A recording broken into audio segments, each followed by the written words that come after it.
ለቀናችሁ ጥንካሬ ለነፍሳችሁ እረፍት የሚሆን አጭር መዝሙር ነው። እስከ መጨረሻው ተከታተሉት። እንደኔ ማነው እንደኔ ማነው በእግዚአብሔር ምሕረት የተጎበኘ?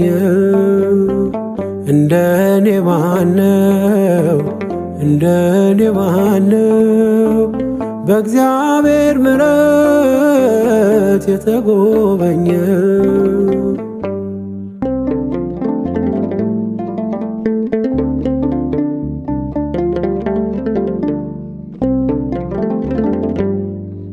ሩቅ ነው ያልኩት ቅርቤ ነው ለካ፣ በቁስ በገንዘብ እኔን ማይለካ።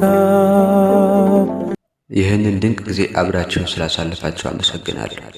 ላይክ እና ሰብስክራይብ በማድረግ ቤተሰብ ይሁን። እግዚአብሔር ያክብርልኝ።